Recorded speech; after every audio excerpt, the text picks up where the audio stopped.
हाँ जी फ्रेंड्स, कैसे हैं आप लोग। फ्रेंड्स, आज हम लोग अपनी क्लास में इकोनॉमिक्स ऑनर सेमेस्टर 6 के बारे में डिस्कस करने वाले हैं। और गाइज, जो भी स्टूडेंट सेमेस्टर 6 में हैं, ये वीडियो आज उन सब स्टूडेंट्स के लिए बहुत बहुत ज़्यादा इंपॉर्टेंट है। So guys, it's a request from my side कि आप इस वीडियो को लास्ट तक ज़रूर देखिएगा, बिकॉज गाइज आज की क्लास में मैं एक इंपॉर्टेंट क्वेश्चन डिस्कस करने वाला हूँ। उस क्वेश्चन के एग्जाम में आने की पॉसिबिलिटी बहुत बहुत बहुत ज़्यादा है। इवन आप उसको 80-90% मान लो, उस क्वेश्चन की एग्जाम में आने की पॉसिबिलिटी है। गैस, उसके साथ साथ गैस, अगर आपको हमारी वीडियो में कुछ भी अच्छा लगे तो गैस आप अपने वैल्यूएबल कमेंट्स हमारी वीडियो डिस्क्रिप्शन में दे सकते हैं, वीडियो कमेंट बॉक्स में दे सकते हैं। और गैस, अगर आपको कोई भी हमसे डिस्कशन करना है, कोई भी बात करनी है, कोई भी क्वेरी हो गई आपकी, तो आप हमें इस नंबर पे व्हाट्सएप कर सकते हैं, that is 9810836285। Gas, economics honours का या इकोनॉमिक्स फील्ड का कोई भी स्टूडेंट है तो वैसे उसके फोन में ये नंबर होना चाहिए गाइज, ये कंपलसरी है। अगर नहीं है तो आप इस नंबर को सेव कर लो, बिकॉज गाइज ये इस नंबर की साइड से आपको काफी कुछ इंपॉर्टेंट इकोनॉमिक्स से रिलेटेड मिलता है। Semicon classes is specialised in economics. ठीक है, इकोनॉमिक्स का कुछ भी है इंडिया में, सेमिकॉन क्लासेस उसके लिए स्पेशलाइज्ड है। नाउ गाइज, आज हम लोग डिस्कस करेंगे इंडियन इकोनॉमी के बारे में। ये इंडियन इकोनॉमी आप सबको पता है, एक आपका कोर सब्जेक्ट है। और कोर सब्जेक्ट की खासियत होती है कि उसके जो मार्क्स है वो इंपॉर्टेंट होते हैं। अब इंपॉर्टेंट होने का मतलब क्या होता है, मान लो आपकी मार्क्स शीट कहीं पर इस्तेमाल हो रही है और आपके मार्क्स देखे जा रहे हैं, ठीक है, तो आपके ना टोटल परसेंटेज देखने के बजाय वो आपके कोर सब्जेक्ट के मार्क्स देखेंगे, क्योंकि गाइस ये वो सब्जेक्ट है जो आपके फ्यूचर में आपको कंपलसरी दिए जाते हैं। जैसे आप पीजी करते हो या आगे आगे कोई और सब्जेक्ट पढ़ते हो या जॉब लाइन में जाते हो, कॉर्पोरेट सेक्टर में जाते हो, तो गाइस इन सब्जेक्ट के मार्क्स की इंपॉर्टेंस वहां पर भी बहुत ज्यादा होती है। तो गाइस, गलती से भी ये गलती मत करना कि इन सब्जेक्ट को हल्का में ले लो आप और मार्क्स कहने के खराब हो जाए। ठीक है, इस आज मैं डिस्कस करने वाला हूँ यूनिट 3 के बारे में। इस यूनिट 3 में हमारे पास बेसिकली 3 आर्टिकल्स हैं, जिनमें से गाइस हम लोग एक आर्टिकल डिस्कस कर रहे हैं, that is article number 1, that is Dev Mahendra. Dev Mahendra ने एक आर्टिकल लिखा था 2018 में, ट्रांसफॉर्मेशन ऑफ इंडियन एग्रीकल्चर। इसका मतलब था कि वो ये बोलना चाहते थे कि इंडियन एग्रीकल्चर में ट्रांसफॉर्मेशन किस तरीके से होगी और ग्रोथ, इंक्लूसिवनेस एंड सस्टेनेबिलिटी कैसे रहेगी। गाइस, इन्होंने बेसिकली काफी लंबे पीरियड का डिस्कशन किया है, तो गाइस ये आर्टिकल इसलिए भी बहुत ज्यादा इंपॉर्टेंट है। ओके, नाउ गाइस आज मैं अपनी इस क्लास में आपसे डिस्कस करने वाला हूँ एक क्वेश्चन बेसिकली मैं गाइस आप लोगों के लिए यहाँ पर लिखूंगा। ठीक है, आप प्लीज उस क्वेश्चन को मेरे साथ में लिखिएगा, एंड गाइस उस क्वेश्चन का हम लोग कंप्लीट सोल्यूशन डिस्कस करेंगे। राइट गाइस, सो गाइस लिखना स्टार्ट करते हैं हम लोग आपस में। ठीक है, सो गाइस प्लीज आप कॉपी पेन उठा लीजिए, एक एक चीज आपको लिखनी है। मैं गाइस एक बहुत इंपॉर्टेंट क्वेश्चन डिस्कस कर रहा हूँ जो पहले भी काफी बार आ चुका है और उसके अब भी आने के चांसेस हैं। ठीक है, चलिए गाइस क्वेश्चन लिखिएगा आप लोग यहाँ पे मेरे साथ में, दैट इज इंक्लूसिवनेस। देखो गाइस, गाइस प्लीज एक एक चीज लिखना। ठीक है, एक एक चीज लिखनी है आपको, लिखना guys inclusiveness, inclusiveness and sustainability, inclusiveness and sustainability are the to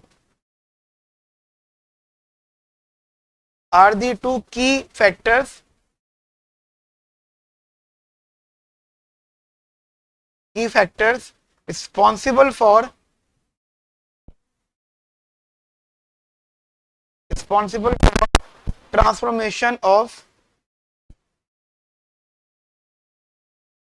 transformation of Indian agriculture।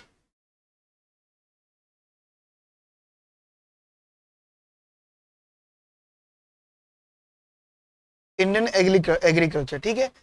Guys, this is the statement, right. मैं रिपीट कर देता हूँ, inclusiveness and sustainability are the two key factors responsible for transformation of Indian agriculture. Right now guys, वो कहते हैं explain the statement,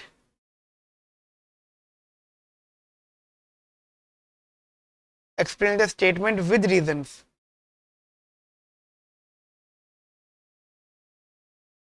explain the statement with reasons. ठीक है guys, guys देखो ये क्वेश्चन है। अब मैं इस क्वेश्चन का और वे भी बता देता हूं, मतलब अगर ये क्वेश्चन इस तरीके से ना पूछा गया तो वो किस तरीके से और पूछा जा सकता है। राइट, क्वेश्चन लिख लेना गाइस, दैट इज लिखना guys, growth of Indian agriculture, Indian agriculture, Indian agriculture requires the better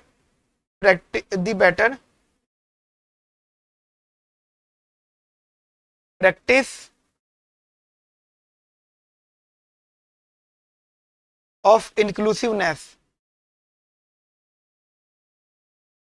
of inclusiveness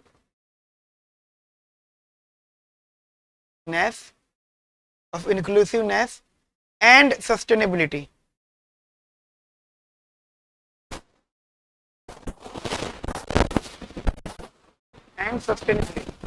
in transforming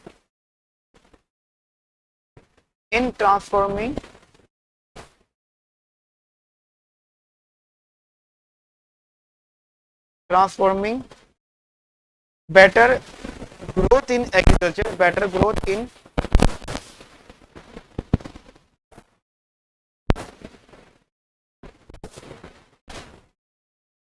agriculture, better growth in agriculture, ठीक है, full stop. Justify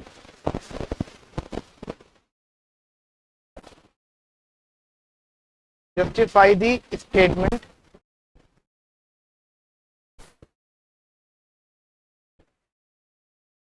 with reason, right, with reason. Guys ये question का पूरा मैं detail solution आपको करा रहा हूँ, ठीक है। तो गाइज आप प्लीज पेन लेके बैठिएगा, एक एक चीज लिखिएगा, कुछ डिस्कशन भी करेंगे हम लोग यहाँ पर, तो कुछ भी चीज आप मिस मत करिएगा, ईच एंड एवरीथिंग हम लोग यहाँ पे डिस्कस करेंगे, ठीक है बेटा।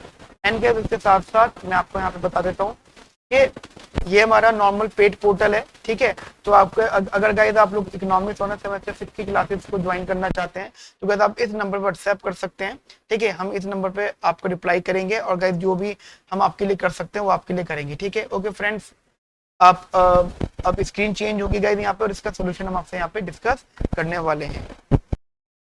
लिखिए गाइज यहाँ पर मेरे साथ में आप लोग, that is ensuring inclusive growth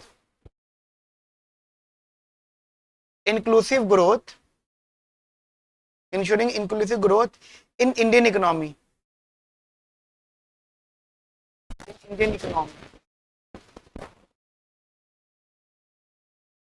ये इंडियन एग्रीकल्चर,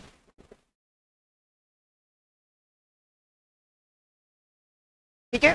बेसिकली हमें यहाँ पे इंक्लूसिव ग्रोथ, इंडियन एग्रीकल्चर में इंक्लूसिव ग्रोथ की बात करनी है, राइट, क्योंकि गाइस इन दोनों क्वेश्चन का आंसर एक ही है, राइट, इन दोनों क्वेश्चन का आंसर एक ही रहेगा और ये एग्जाम में गाइस 100% पूछा जाएगा। तो गाइस आप एक ही चीज को लिखिएगा मेरे साथ में, गाइस इसको मैं आपको पॉइंटर फॉर्म में लिखवा रहा हूँ, थोड़ा सा पॉइंटर फॉर्म में, तो आप लिखना मेरे साथ में यहाँ पर, that is first point is improvement, पहले हम लोग लिखेंगे फिर हम यहाँ पे इसको डिस्कस करेंगे। इम्प्रूवमेंट इन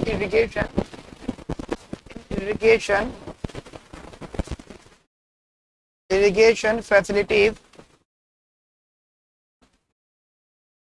फैसिलिटीज और इंक्रीजिंग कवरेज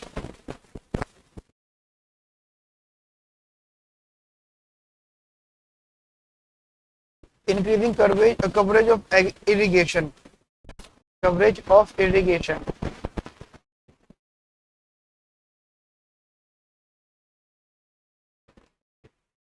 facility। मतलब क्वेश्चन था कि किन बेसिस पे आप ये कह रहे हो कि इंक्लूसिवनेस एंड सस्टेनेबिलिटी की फैक्टर से एग्रीकल्चर की ट्रांसफॉर्मेशन, मतलब अगर हमें एग्रीकल्चर को थोड़ा सा अच्छे लेवल पे लेकर जाना है तो इंक्लूसिवनेस और सस्टेनेबिलिटी को रखना पड़ेगा। गाइस ध्यान रखना, इंक्लूसिवनेस का मतलब होता है कुछ चीजों को इंप्रूव करना, कुछ चीजों को चेंज करना, मतलब वो मैं आपको डिस्कस करूंगा। सस्टेनेबिलिटी का मतलब होता है जो आपने करा सस्टेन रखना, उसको फिक्स रखना, उसमें बदलाव ना करना, राइट। ये कंसेप्ट है, इसको हम डिस्कस कर रहे हैं यहाँ पे। तो पहला पॉइंट था इरिगेशन फैसिलिटीज को इंप्रूव करना, ठीक है। हमने यहाँ पे इंक्लूसिव ग्रोथ का इंडियन एग्रीकल्चर में हमने इंक्लूसिव ग्रोथ इस तरीके से करी है कि भाई हमारा इरिगेशन फैसिलिटीज में इंप्रूवमेंट हो, ठीक है। सेकेंड पॉइंट हमारा यहाँ पे better training programmes, these are the key factors. Explanation: better training programs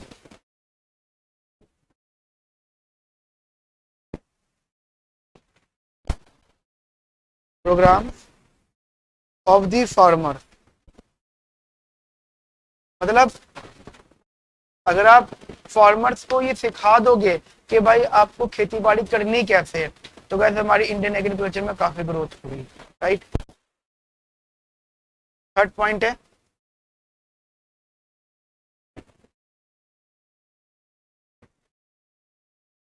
लिखना गया था आगे, cheaper availability of credits,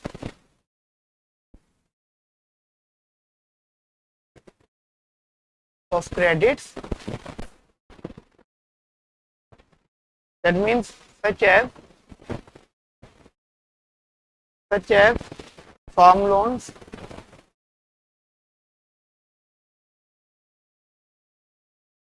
subsidizing agricultural equipments, subsidizing agricultural equipments,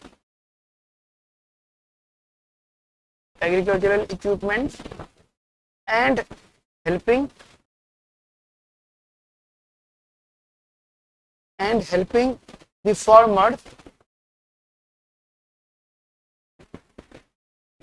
the farmers to get agricultural credit,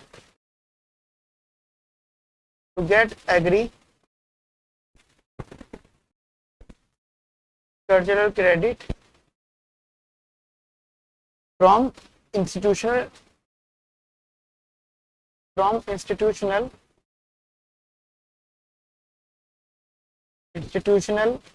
facilities,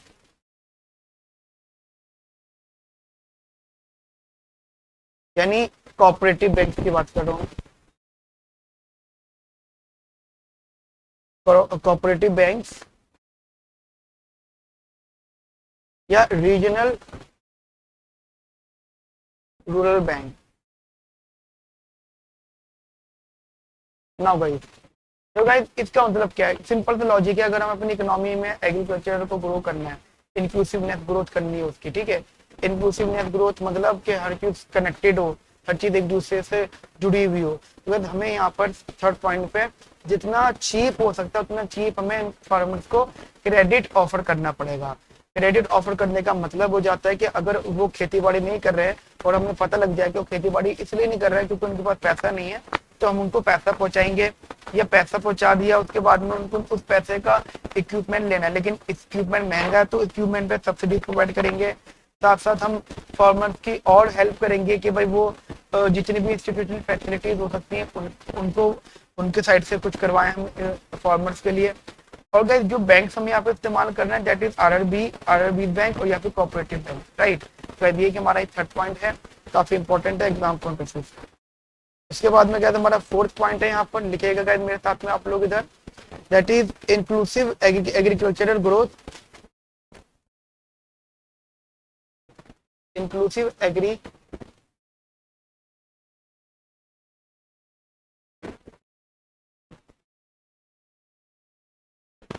agricultural growth cannot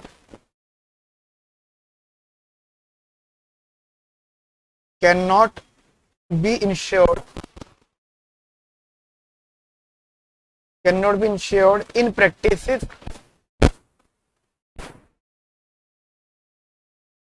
until and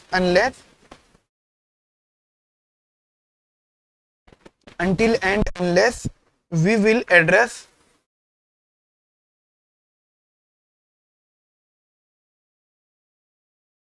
the problem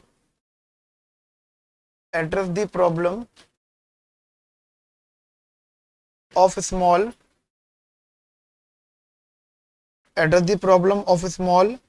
marginal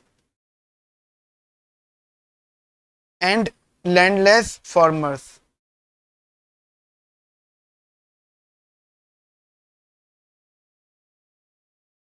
अब इस point का मतलब क्या, उन्होंने बोला inclusive agriculture growth can not be ensured in practice until and unless we will address the problem of small marginal landless farmer. यानी हमारी economy में तीन तरह के फार्मर्स हैं, या तो वो फार्मर जो छोटे हैं, ठीक है, या वो फार्मर जो हमेशा थोड़े चेंज होते रहते हैं, मतलब अभी थोड़ी जमीन है, फिर थोड़ी बड़ी ले ली, फिर थोड़ी छोटी हो गई, या फिर वो फार्मर जिनके पास में जमीन ही नहीं है, right.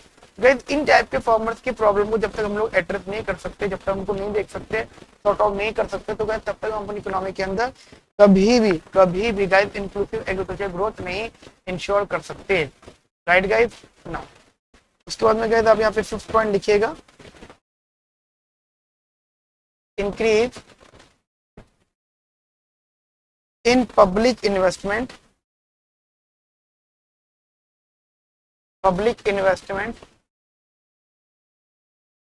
increase in public investment in agriculture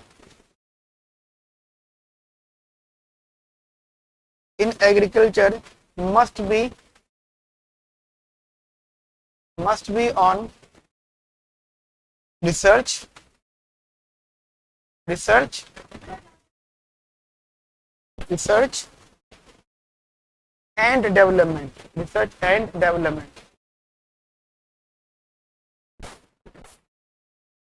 and development, use of new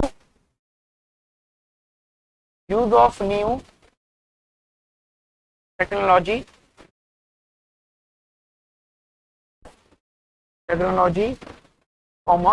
setting of more irrigation plant, setting of more irrigation plant, basically public investment बढ़ा देना। पब्लिक इन्वेस्टमेंट का मतलब कि गवर्नमेंट पैसा लगाए इसके अंदर, ठीक है, बढ़ा देना एग्रीकल्चर में, और ये मस्ट है। अगर ध्यान रखना, रिसर्च एंड डेवलपमेंट एक ऐसा इंस्टीट्यूशन होता है जहां से एक सपोर्ट मिलता है, क्या कि हम कैसे कैसे अपने हो रहे काम को इंप्रूव कर सकते हैं, राइट। मतलब एग्रीकल्चर तो गाइस पहले भी चलता था, पहले भी गाइस खेती बाड़ी होती थी, किसान थे, लेकिन गाइस अब क्या ऐसा बदलाव किया जा रहा है जिससे कि ऐसा लग रहा है कि इंप्रूवमेंट हो जाएगी। That means research and development के इन्वॉल्वमेंट। क्या रिसर्च एंड डेवलपमेंट एक ऐसा सिचुएशन होता है जहां पर हर मिनट, हर पल, हर सेकंड सिर्फ और सिर्फ नई नई टेक्निक्स के बारे में जो है रिसर्च चलती ढूंढा जाता है, और गैर वो फैसिलिटीज जो किसानों को जरूरत हो सकती है उन फैसिलिटीज को ढूंढा जाता है। और सबसे इंपॉर्टेंट बात ये होती है कि न्यू टेक्नोलॉजी की खोज कह सकते हो आप, या इरिगेशन प्लांट को बढ़ाना लगाना, काफी कुछ है यहाँ पर, ठीक है। नाउ 6 पॉइंट है यहाँ पर हमारे पास, दैट इज गाइस ये ध्यान रखना, हम लोग अभी इंक्लूसिवनेस की बात कर रहे हैं। 6 पॉइंट है agricultural insurance.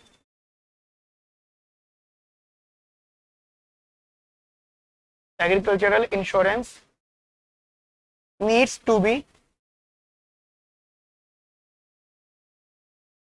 to be promoted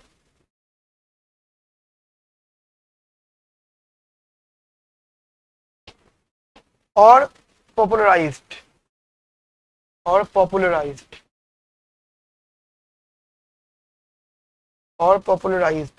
among the farmers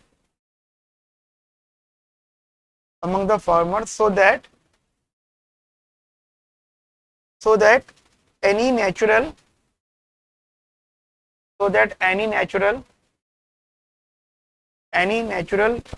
calamities climate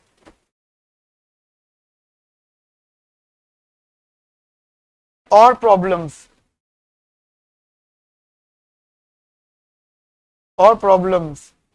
for which the crop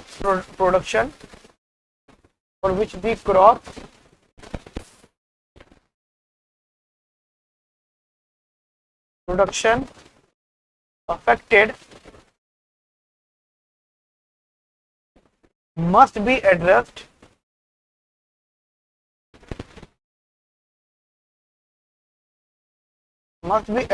through compensation,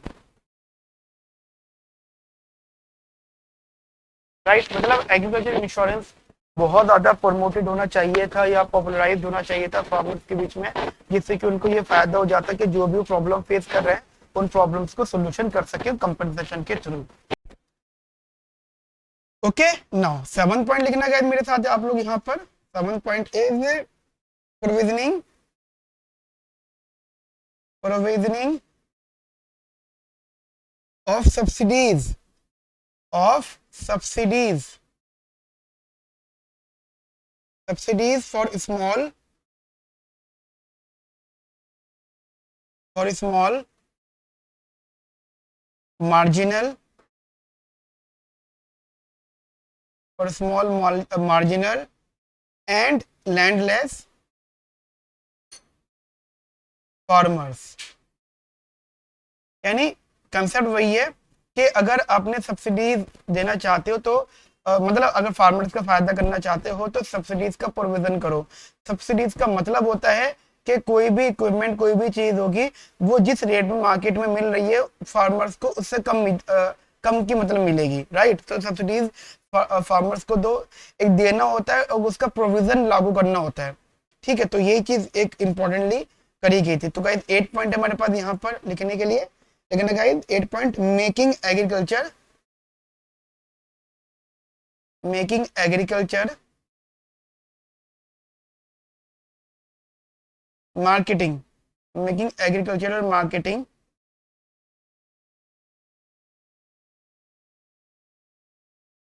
marketing system, marketing system more inclusive, more inclusive, right. मतलब एग्रीकल्चर मार्केटिंग सिस्टम को ज्यादा अच्छे लेवल का इंक्लूसिव बनाना। Inclusive का मतलब ही होता है connect करना, इंप्रूवमेंट करना, राइट। नाउ 9 पॉइंट गाइस हमारे पास यहाँ पर है, that is implementation, implementation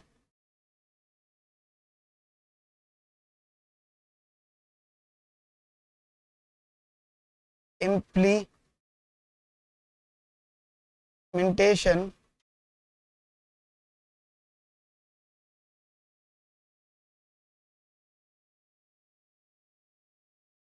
of land reforms,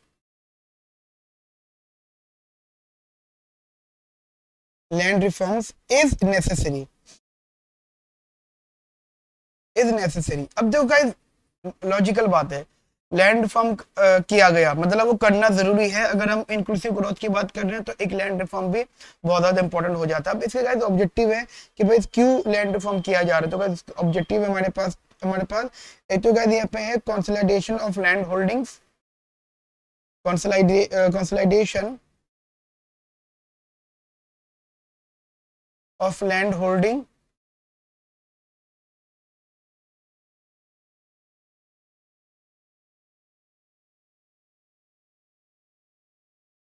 land holdings, and second regulation of rent, regulation of rent. तो गाइस ये बेसिकली हमारा जो कंसेप्ट है गाइस, ये इंक्लूसिवनेस की बात की गई है। मतलब ये जो हमने 9 पॉइंट लिखे गाइस यहाँ पर, हमने यहाँ पर जो गाइस ये 9 पॉइंट लिखे गाइस ये इंक्लूसिव ग्रोथ के लिए लिखे, राइट। अब क्योंकि गाइस हमारा क्वेश्चन सिर्फ इंक्लूसिव ग्रोथ पर नहीं है गाइस, हमारा क्वेश्चन सस्टेनेबिलिटी पर भी है, ठीक है। तो अब गाइस हमें लिखना है यहाँ पे सस्टेनेबिलिटी के बारे में, राइट। गैस पूरा पार्ट लिखोगे तब जाके गैस आपको एग्जाम में नंबर मिलेंगे, ठीक है। जिसमें इंक्लूसिव ग्रोथ काफी इंपॉर्टेंट है लिखने के पॉइंट से, उसके में ज्यादा एक्सप्लेनेशन लिखनी है। सस्टेनेबिलिटी एक ऐसा टॉपिक है आप काफी बार पढ़ चुके हो, ठीक है। तो गैस लिखना sustainability,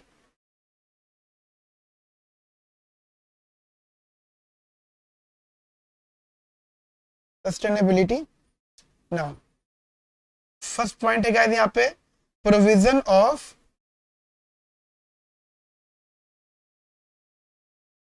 provision of better irrigation,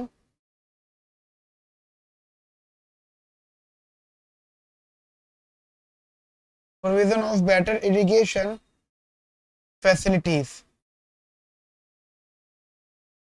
better irrigation facilities। Second, following scientific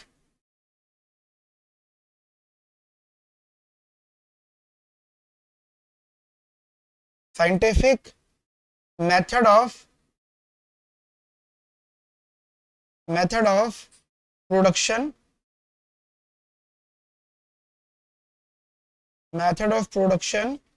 to reduce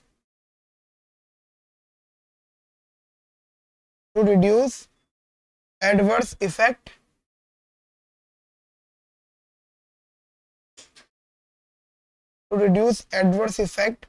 of climate change.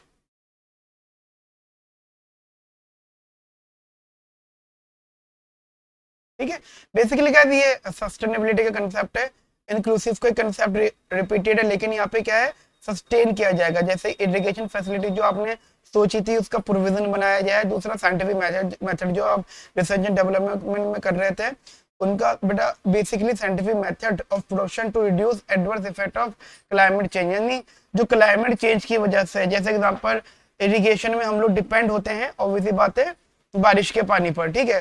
तो क्लाइमेट चेंज हो गया तो बारिश का पानी कभी ज्यादा हो गया, कभी कम हो गया, कभी कभी ऐसा होता है बाढ़ आ जाती है। तो जो पानी कभी फायदेमंद चीज था एग्रीकल्चर के लिए, वो नुकसानदेह चीज हो गया। तो यहाँ पे साइंटिफिक मेथड के थ्रू ये सस्टेनेबिलिटी रखी गई, जिससे कि हमारे adverse effect of climate change ना क्रिएट हो, ठीक है, उनसे कोई भी प्रॉब्लम क्रिएट नहीं हो, right.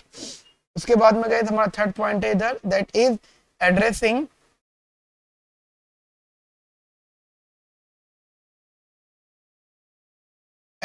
the problems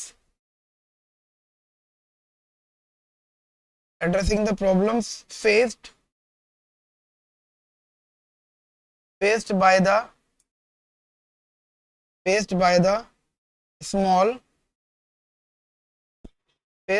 small marginal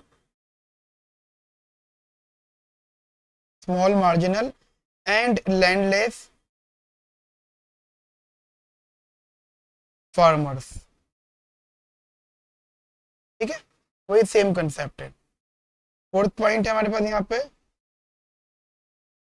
जाने ना सस्टेनेबिलिटी का मतलब सिर्फ चीजों को फिक्स करना होता है। जो इंक्लूसिवनेस में हमने चीजें डिस्कस की थी, उनमें से चीजों को हम उठा लेंगे जिनको हमें सस्टेन हमेशा के लिए करना पड़ेगा, तभी जाके ग्रोथ होगी, ठीक है।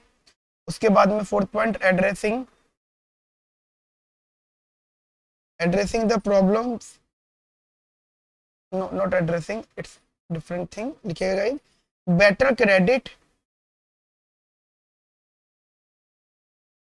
credit and insurance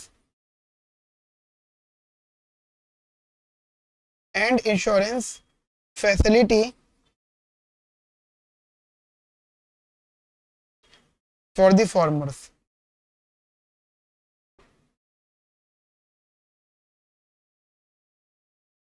ठीक है, फॉर द फार्मर्स, ठीक है। तो ये 4 पॉइंट्स हैं इसकी सस्टेनेबिलिटी में, बेसिकली इंक्लूसिव से ही कनेक्टेड है। लेकिन गाइस ये जो 4 पॉइंट्स हैं, ये इनका मतलब हो गया कि जो भी आप इंक्लूसिव ग्रोथ में कर रहे हो, उनमें से कुछ चीजों को आपको हमेशा के लिए रेगुलर बेसिस पर रखना पड़ेगा। अगर कोई भी चीज सस्टेन नहीं रखी गई तो वो खराब हो जाएगा मामला, ठीक है। क्योंकि आज की क्लास में हम लोगों ने बेसिकली डिस्कस किया यूनिट नंबर 3 का बहुत ज्यादा इंपॉर्टेंट क्वेश्चन, ये क्वेश्चन था आपके सामने। तो गाइस अब इस पूरी वीडियो को आपने अच्छे से देखा होगा, प्लीज गाइस एक चीज को आप नोट करिएगा, ठीक है। मिलते हैं गाइस नेक्स्ट सेशन में with some more new questions. Okay friends, have a nice day, thank you, bye bye, take care.